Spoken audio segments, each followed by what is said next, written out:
To jama'a, ga wani sabon labari tsakanin Dauda Kahutu Rarara da jarumar fina-finan Kannywood wato ma'ana Hadizagabon. Ku zo ku ji labarin. Mutane na cewa kai butule ne. A ke ce butulu.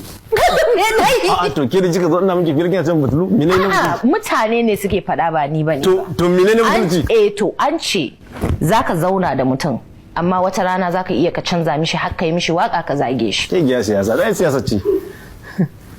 Ai siyasa ce. Ba wanda na zaga. Da a cikin waka sunan wace gana kama na ce wani kaza babu. Kawai dai muna ce miki siyasa ba ta rabuwa da yarfe.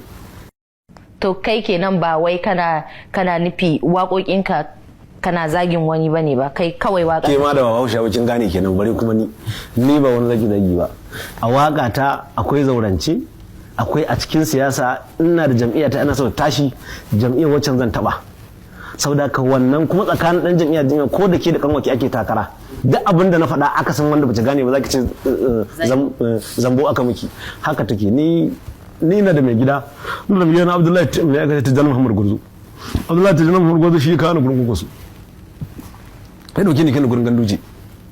Yanzu muna tare da Aswaju. Kin ga nufi na? Ni ba na barin in na kama hanya hina. To kai waye kai ka wurin Aswaju din? Shi Abdullahi Gurzo da kuma gwamna Musari shi kai ni gurin su gani gurin Aswaju. Kuma shekara ɗaya da baya da ya wuce ko shekara biyu ina layin Aswaju. Tun kafin ma kowa ya fara hoyon ma waye a Aswaju.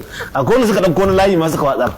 Me suka ce? To na faɗa ce na ya faɗa da wasu. Kin ga faɗa akwai me ake cewa kin gane? Akwai yan kame wanda su sun kama in sun ji zafi su cire, mu mun kama ko hakko da zafi ya kura miki.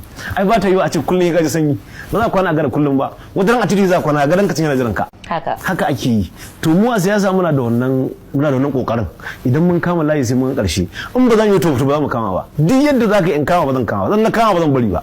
Duk yadda zaka ce in hakura ba zan hakura ba, saboda ni lissafi na nake gani ko kuma integrity na ko da mutunci na, wanda in na ma wannan waka wakar da na yi miki da wakar da in na zo na miki waka na mana zifi to kun zama abokan gaba, ka sa an mun kaza an ce mun kaza, dan kila misali yanzu da ke da zifi kuna takara na ce miki balbela sai zo ce mana zifi dan gajeren isa kamar yanda kace hankaka. To ai kin ji abinda baka fahimta ba kenan, duk mutane ba su fahimta. Akwai yana da yawa da na ce hankaka, duk wancan lokacin ni za ba a ce da wani like ba. A yanzu juya mutum magana a gurin dan siyasa ko a gurin mutanen gari wani abu ne mai sauki. Ni na so mutane su fahimta ni yanayin waka siyasa nake, kuma duk wanda yake jin waka ta daga da yawan zuwa yanzu ya san dole wani abin sai ka tambaye ni me kake nufi. Zan faɗi abin da baka san shi ba, ko kuma abinka ne yaranka ne magana kace an na faɗe ta a wani yanayi, wanda ina neman kafiya ko kuma ina neman wata santa an hada, shikenan sai an ce ai wane ya kace da wane yake.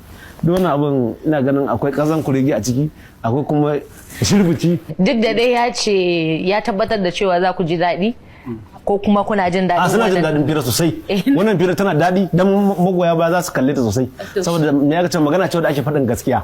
Wasu an kudin da ne su amma yanzu ana warware musu abin yanda yake. Gaskiya ne. Kin gane? To kada ku matsa.